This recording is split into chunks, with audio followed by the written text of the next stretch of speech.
Good morning, everyone. Welcome to the Maryland Jockey Club at Laurel Park. About an hour to post time, and the track is fast today. Dave Rodman in for the flight delayed. Calais Francois and Keith Fustel, Equibase, joining me alongside to give you some winning selections for today's program. Hopefully sunny skies and temperature in the 30s after a chilly morning, but sunshine warming up a bit here at Laurel Park. Presents are unwrapped. Yes. And hopefully you've got some new angles for us and running from under the tree. Yeah, I got a few angles, but I tell you what, I like today's card. I think it's a good betting card overall.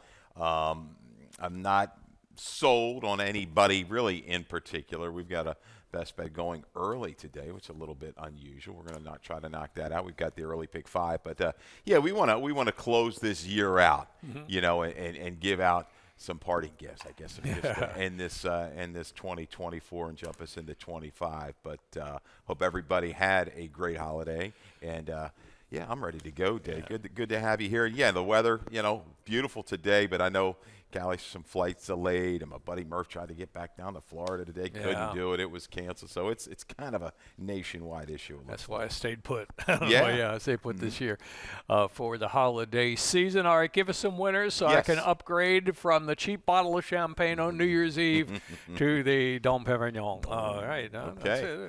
First race at 6 furlongs and no scratches in the opener, Keith. And you're going to the 2 Bangkok Bob to kick off at pick 5. A reminder, the pick 5 is a 12% takeout. The early pick 5, where the mandatory payout, late pick 5, has carryover potential. Tell me all about Bangkok Bob. Okay. You like that win, I would assume. Yeah, I do. We're going to go to this video, Bangkok Bob. I was torn between. I think I might have Boyant on top. I might have flipped late day. That could have been me. But this horse, interesting, off of this break, off a little break, and then back in for this number. This is a really aggressive move because I thought this race particularly visually impressive.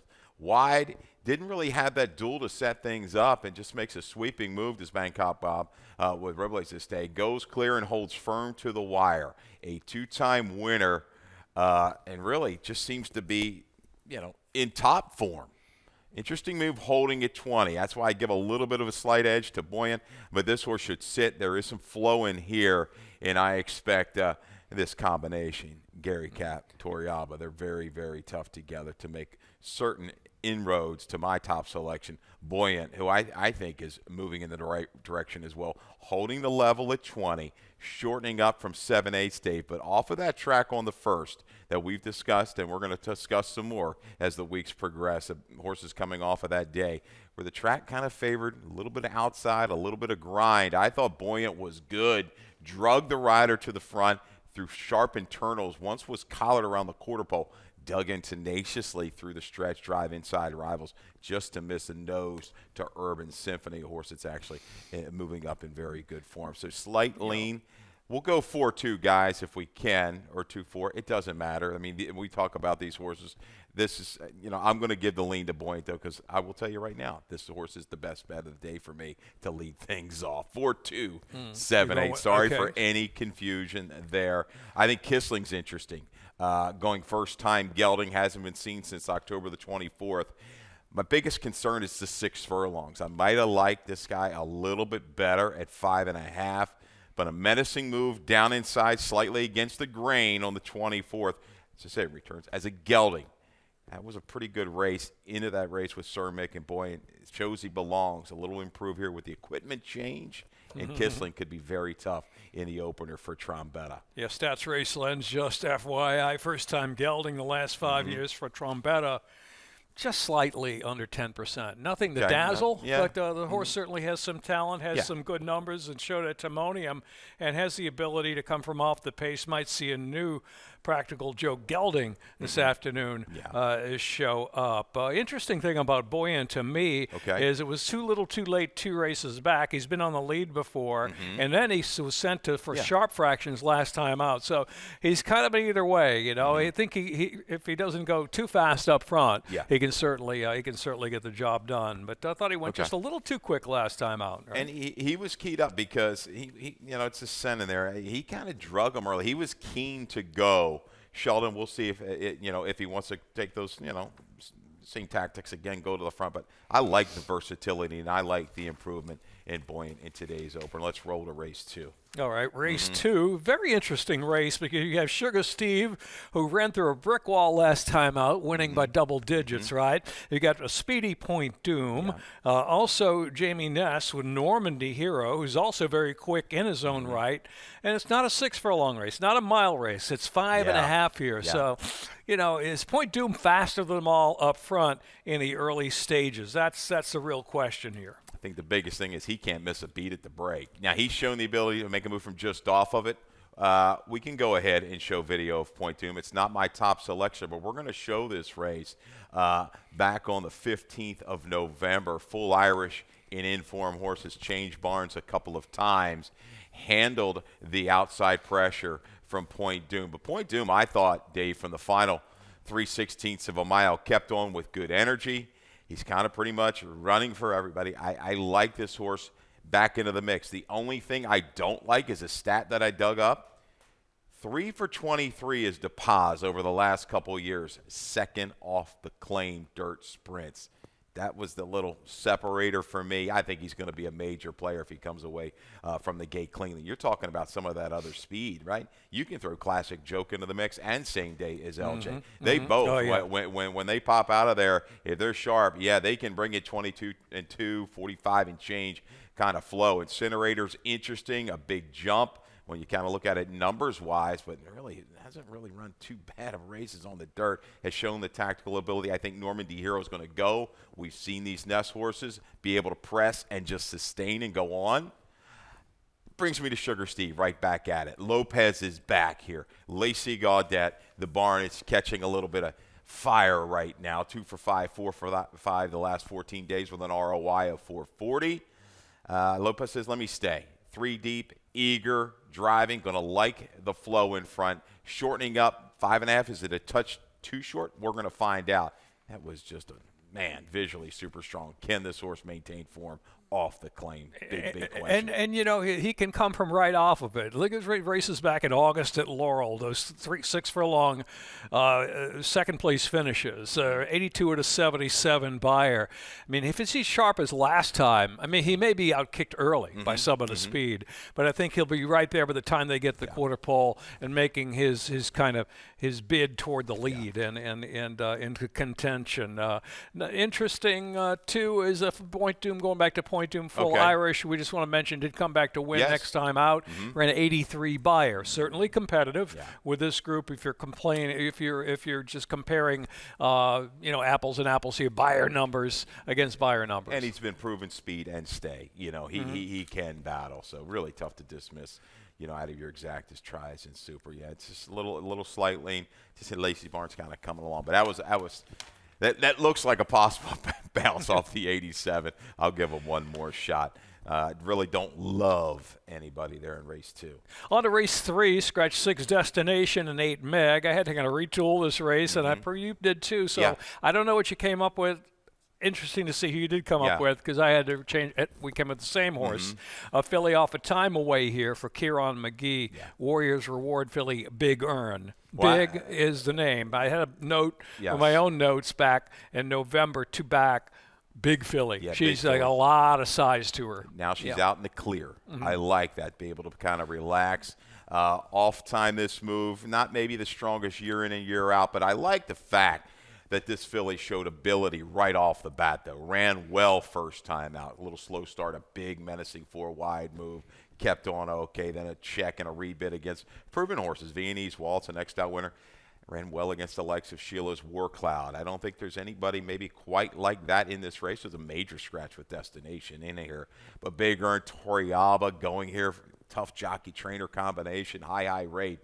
I think if she breaks cleanly, can kind of sit up close enough, because she's shown that turn of foot in her previous races. So if you project any kind of improvement from 2 to 3, she should be right there in the mix. A little bit left leadish when running. Second is the beaten favorite behind Viennese Waltz. But they obviously had something in sight, and that was the Maryland Juvenile filly. She ran in there as a maiden and a good third place finish behind Kissed by an Angel and Sheila's War Cloud you mentioned there before. So the left leadish doesn't bother me because she's been given that time away to mature. Might see a new filly today here. Big Earn, big filly for the outside draw. That's always a good deal. And one more note, first-time Lasix as well. So, and first Lasix, that could be tough.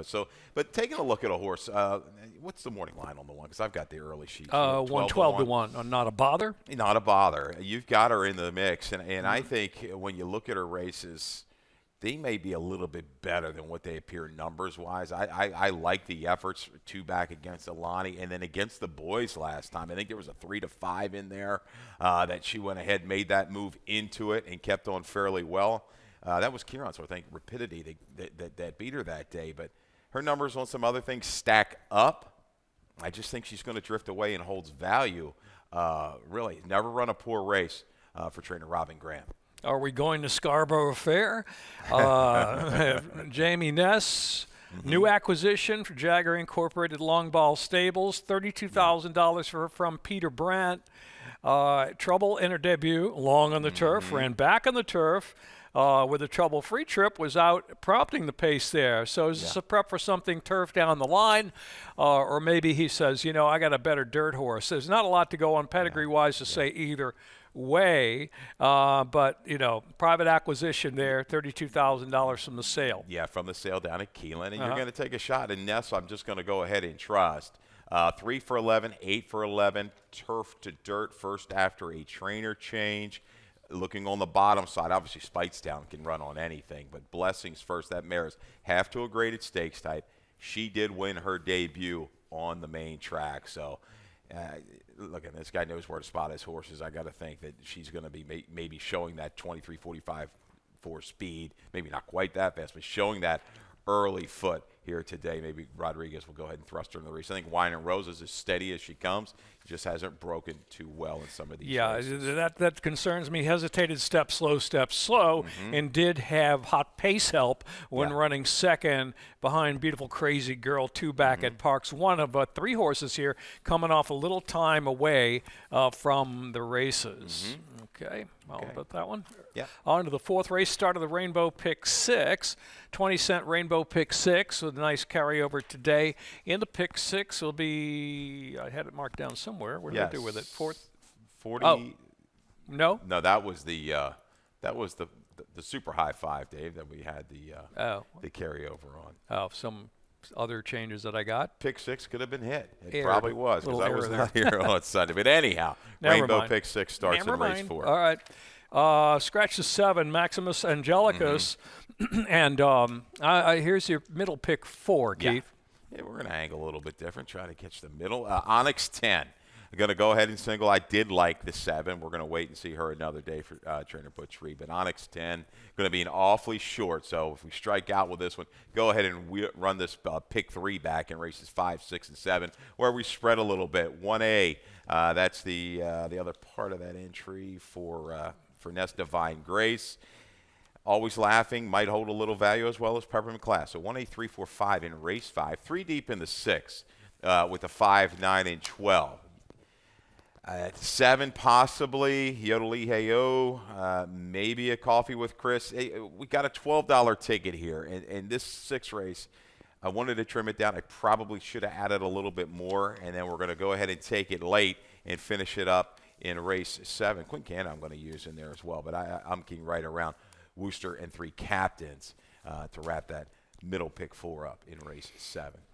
Both like the same horse in here. Onyx 10, you're single in that middle pick 4. From the Gary Capuano barn, solid efforts all on the paper, really, behind Malibu Hooch, behind Caprice. A couple of times behind Caprice in a career. Always filly has shown a bit of talent here and has picked up a check in every race. Street Magician filly, and a mile and a 16th. The stretch out for her after 5.5, 6, and 7/8 runs. Yeah, he's 3 for 10, 6 for 10 sprint the dirt route with the 2-year-olds over the last couple years, so that works. Looking at the breeding bottom side as well, Chattaloni, looking at this mare, she's the mother of Secret Zipper. He's won 2 straight going 2 turns, if I'm not mistaken. Topped it in 82 recently over this racetrack, and you know.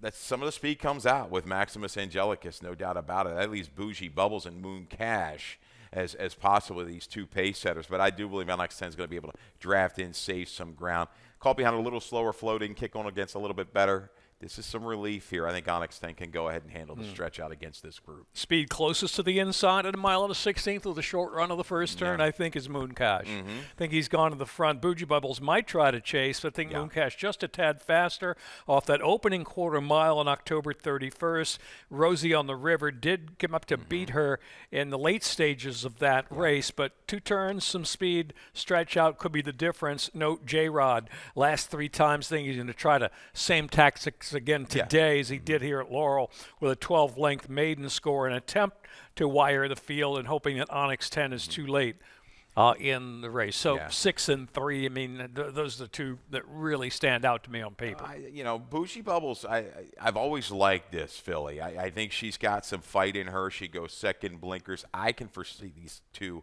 hooking up somewhere around the 3/8 pole, maybe even a little bit sooner. But I do think they can carry that speed in that duel a little bit longer. So it'll be interesting to see how the track is playing. Maybe through the first 3 races, Rosie on the River was the beneficiary of that pace setup on the 31st of October. But the willingness late, the grind gives me hope that this one can make a run. In my memories, first-time farrier, a little slight bump up here. It could work. He's doing well off the claim in Maryland. I think this horse has the right kind of style to get the 2 turns. But Onyx 10, she should have aim. Let's see if she can follow through that final quarter of a mile. Yeah, going back to Bougie Bubbles, I know this is a Jimmy Creed filly. I mean, they pretty much could do anything. Strong numbers, really. Dirt sprints for Jimmy Creed, 17%, but dirt routes, 16%. Right. Nothing to sneeze at, really, right? So it's got some ability perhaps to get the 2 turns with second-time blinkers. Yeah. All right, on to the 5th race. It's a late pick 5 this afternoon. Scratch 1 hour Liberty Bell. 8 I Can Run. The 6 Navani. Cheek pieces last time out. No cheek pieces last time out. Couldn't read my own writing. No cheek pieces. And none today.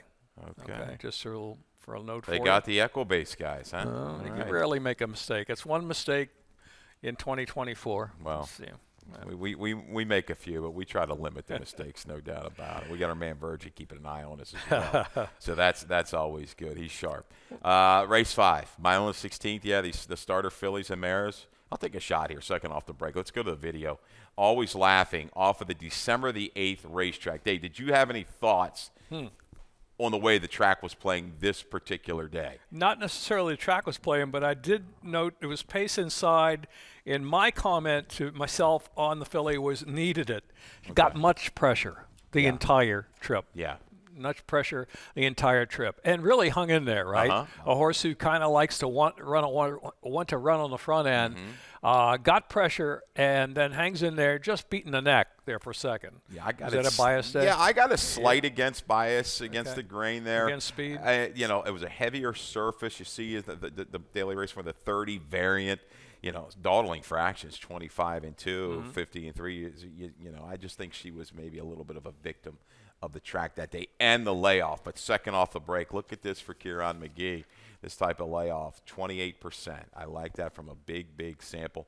I don't know if there's anybody as quick as her early. I do think if she gets out there and relaxes, she takes it a little further and might hold at an okay price at a 5-1 morning line right now for Always Laughing. It concerns me that Divine Grace is going to go.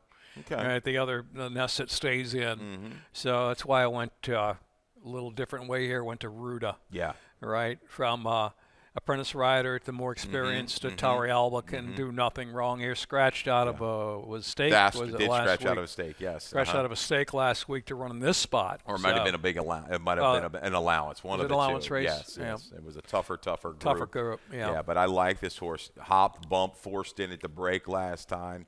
Yeah, if you want to go down to the video screens or replays, go ahead and watch it. Definitely hampered by that. And then made that run. That's Mavelis at our big number that day. But I thought she held well pretty much all the way to the wire. Maybe that last 50, 60 yards, she got a little weary. But she works here at the mile and 16th with Torrealba. Definitely have to use, yes, Divine Grace should be tough.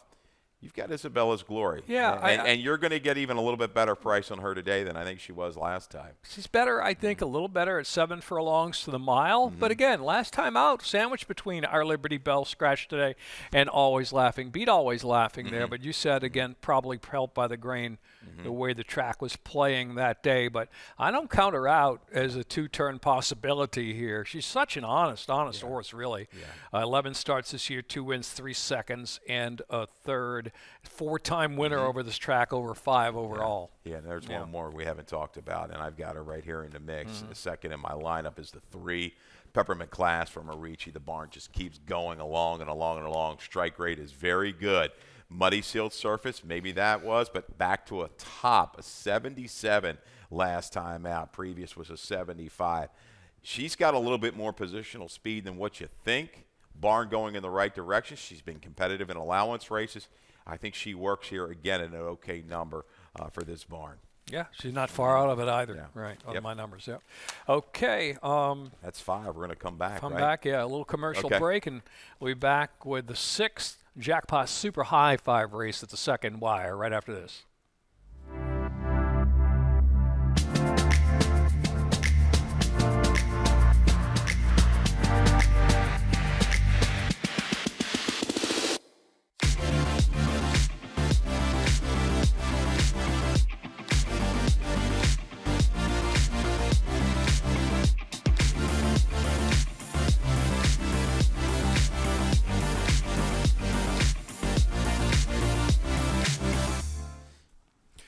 Back on Today at the Races of the 6th race Jackpot Super High 5. In addition to all other wagers, carry over a little less than $1,000.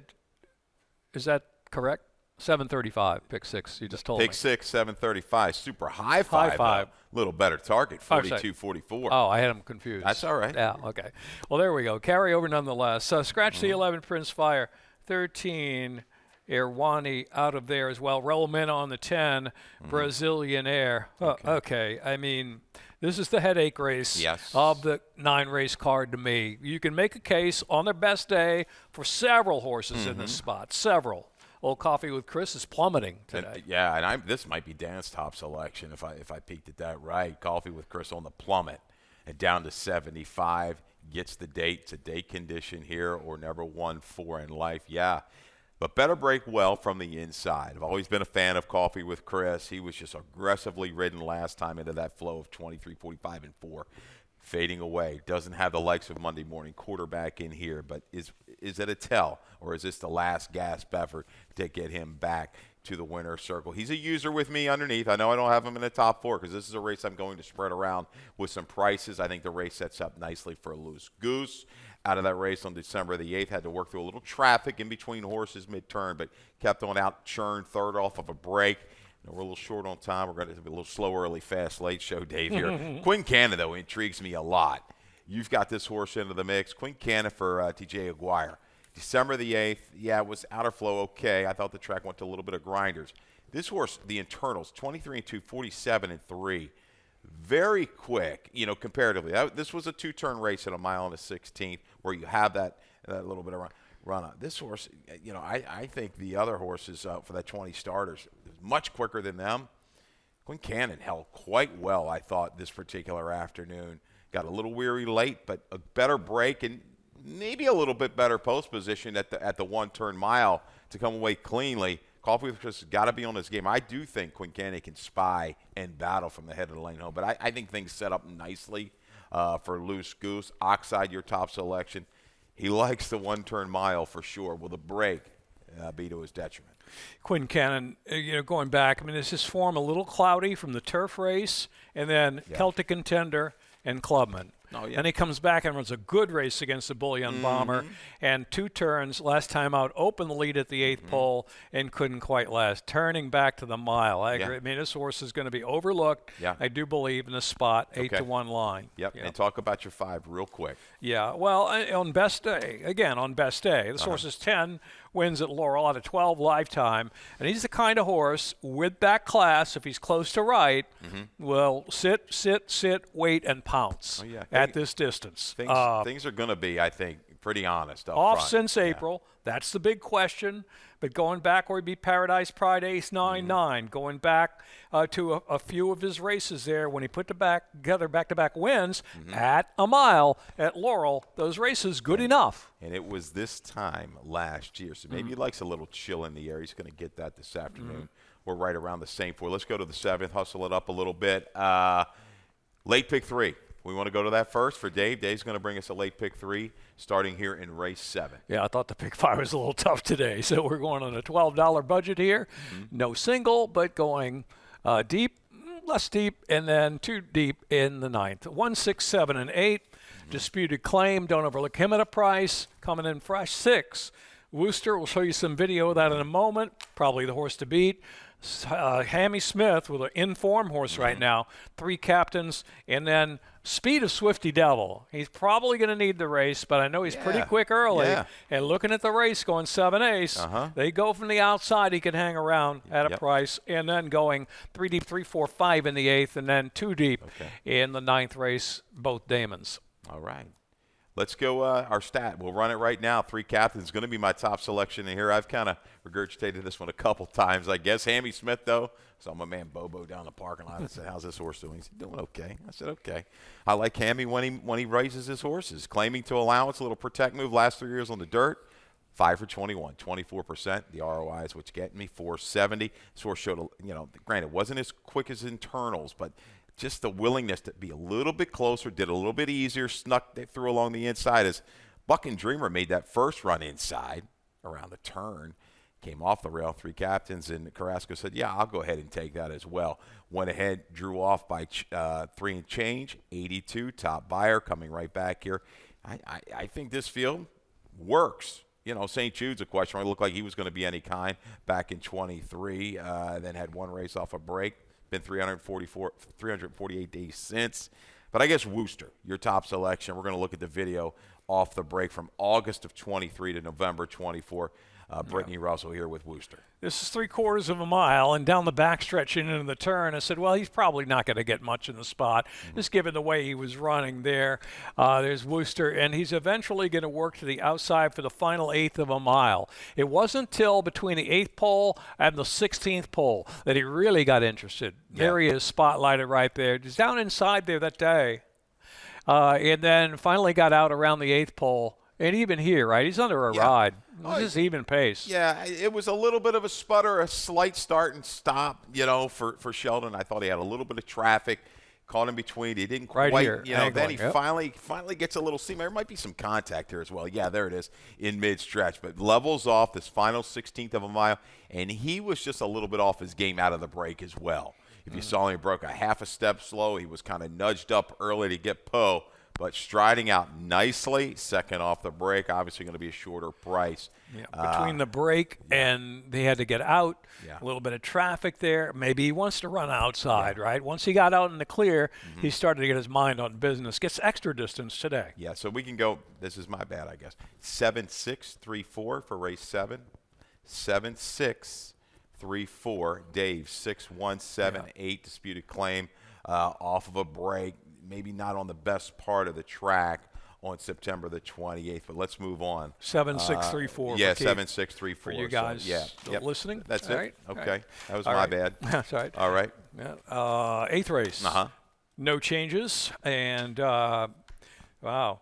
You've got Ness with a couple of really nice runners in here, an Accelerator Magic Michael, late running Armando R. Yeah. Pretty close to an iron horse, right? When he's right, he comes rolling. Yeah. And Keith goes to Accelerator, one of the Ness runners. Let's go ahead and cut right to the chase. Get to the video of its most recent race on November the 5th.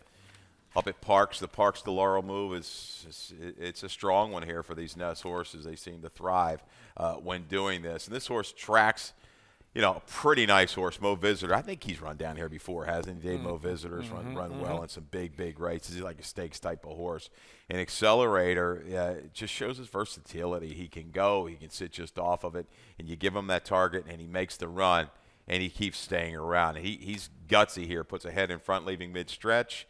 Digs in to win it at the 2-turn mile distance at Parks. Gets a little bit more ground here today, but I think he's going to set up shop and get first run. You've got Karen's Notion inside, feeling woozy, middle of the pack to go ahead and go. I like feeling woozy right back. You've got this horse on top. Every right to bounce maybe a touch, but had that inside at 7/8. Broke a little slow.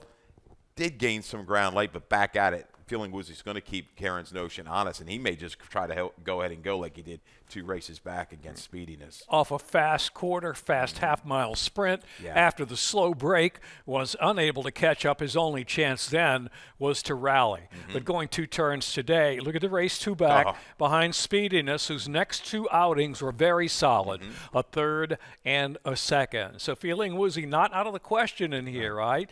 Armando, our closer. Accelerator closed last time he won at Laurel, kind of with the flow of the track. Magic Michael, not really a front runner. No. Union Fleet, definitely not a front runner. I think feeling woozy with a break and to try to take them all the way in the spot. I like him. I could see that. I could see that for sure. Yeah, Magic Michael coming back to Lasix did win the last time he was on Lasix. Yeah, he works with me at 7 for 16 as Accelerator here at Laurel. Let's wrap it up in the 9th. Okay. Well, we got a first-time starter in here, a couple first-time starters. Damon has 3, 789 Andres, first or Gillis Falls outside Stormy Hollow. We both wind up on Stormy Hollow. Is it the blinkers? That's what it was for me. I think, moving outside, his best race was outer post, 7 of 7 behind Bold Talk. That was a Marici runner. Yeah, late breaking blinkers. It was not on the early cut that I got, but Stormy Hollow, I think this is going to be, if he's going to run his race and come back, this is it. I like the positioning here. Box of Rockets had to chase Mr. Pesci, ran off the screen with a big number. I think these are the flows. I think Stormy Hollow can go ahead and spy if he wants to. If he says, let's separate, leaving the far turn, we'll do so as well. 9-1-5-3. Reserve Judgment is our video spotlight. Let's go to that. This horse is coming off of a pretty long layoff for Trombetta. Yeah, a long layoff, 399 days. Actually had this horse on Stable Mill from this run. Okay. Right? You have urged inside, altered bid, very, very willing, right? Yeah, there's the alter out, leaving the 3/16 to the 8th pole, and does. It keeps on, I thought, quite willingly, closed up about 3.5 through that final 1/8 of a mile. One-way traffic, multiple winner, Enzo, okay field. The plummet, though, it's interesting off of this break. The horse showed some ability. Would you say all or nothing for Reserve Judgment, or you think he's just a horse he could come up a little bit short and run second? Maybe? Absolutely, all or nothing. Okay. First start after a year or more layoff. This horse has been out 399 days. That's a long time. Yep. Very light on the stats there from the barn you're taking on a horse that's dropping down in class. So going back to Stormy Hollow with the blinkers, I thought he ran terribly. Green debut run. Actually, there was a horse that was in the gate beside him or near him that kind of acted up a little bit, and then he just kind of he kind of reacted to that, and then he was off slow, and then ran green, and then put it all together second time out. Now with the blinkers on, coming off the Mr. Pesci race with a 17-length win, where's he? Where's Mr. Pesci? We're waiting for him. That's the big question. Has it worked since the 17-length score? I didn't find any works. Was he a 5-year-old firster? Yeah, right. First-time starter, right? Let's go to the best bet and values. 23 in 109 and change. Yeah, that's something. All right, best bet. We started off with Buoyant. I think this horse is going in the right direction. Really eager to get to the front last time, and when it was collared, dug in tenaciously, slightly against the grain of the racetrack. Orner just off the pace to get it done here for Team Russell. All right, and your value play of the day. Look right to the last. We're going to bookend it, right? Stormy Hollow, blinkers going on. I like the draw, more comfortable run here today. This horse has been hampered by some tougher trips. Stormy Hollow to get it done. That was also going to be my Value play of the day. I saw that. Right. That's why I got to go another way. Anyway, I'm going to go with Onyx 10. Right? Okay. I think she's going to get a decent trip. She can get the distance. She's run against the quality horses here. Not a great price on her, but you know, a winner's a winner, as they say. I think the key there really is to kind of hook her up behind with Moon Cash. All right. That's really kind of the key to the race. And the value play of the day, drum roll please. Disputed claim. Wow. Mike Girolis. Going to be a big number, yes. Yeah, going to be a big number, and that's kind of the reason. We're going to go with Stormy Hollow in there, but off since September. But I'm going back to the race April here over this track at 6 furlongs behind Take Charge 2. That race good enough to win. She's been freshened. She's been freshened. And I've seen her make some nice moves late in the game here. So got a little sour there on the sloppy track in September. Likes this track. Good 1-2-3 record. I think she's good exacta use underneath at least. Yeah. Right. And another horse that we talked about, you didn't have this horse on top, but I even think Quinn Cannon for a value shot. Yeah, exactly. Just, you know, the form that this horse has gotten into right now. I like the draw out there. I think the main competition obviously is Coffee with Chris inside. Going in the right direction. If you can get 8-10 to 1, work a little top and bottom, maybe with a couple of horses in there. We've got some prices for you. Whether that was race 6 or 7, that was a doozy of a race for us today. Outside. Quinn Cannon. Race 6. Okay, 12. That's it. Quinn Cannon. All right. Good luck today. 21 minutes to post time. Thanks, Keith. And we'll be along in a moment with the program changes.